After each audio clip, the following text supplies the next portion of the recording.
There's this moment in every generational player's career where everything just clicks, where the raw talent stops being potential and transforms into pure dominance. For Victor Wembanyama, that moment might be happening right now. Look, we've all watched him do things that shouldn't be physically possible. 7'5" guys aren't supposed to pull off step-back threes like guards. They're not supposed to switch onto point guards and lock them down. But Wemby's been doing that since day one.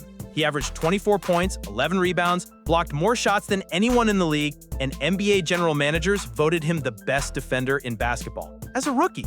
Then he did it again in year 2. But here's the thing nobody's really talking about. He was still figuring it out. He was Neo before he realized he was the one, just scratching the surface of what he could actually become.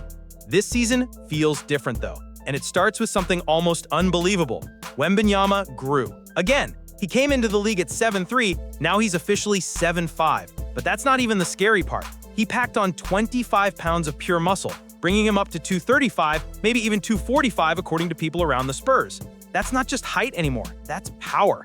Luke Cornett, his backup center, got a first-hand taste during an open practice. Wemby bullied him in the post, then threw down a dunk that had everyone's jaw on the floor. Sure, it was just practice, but that's the kind of physical play Wembanyama couldn't pull off a year ago. Now, it's routine.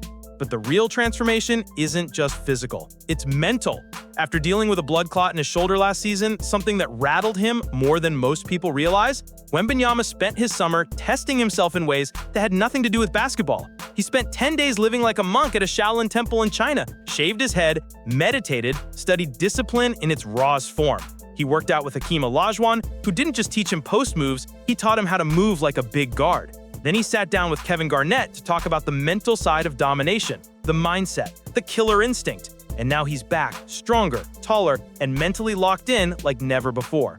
Here's where things get real for the Spurs. The development phase is over. They brought in De'Aaron Fox, they've got young talent like Dylan Harper and Stephen Castle, veterans like Harrison Barnes and Kelly Olynyk are there to stabilize. But none of that matters if Wembanyama doesn't make the leap into the top 5 players in the world. The wildest part? He's already an all-star. He's already elite.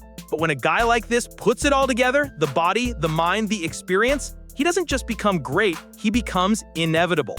This is the season Victor Wembanyama stops being a project and starts being a problem. For everyone.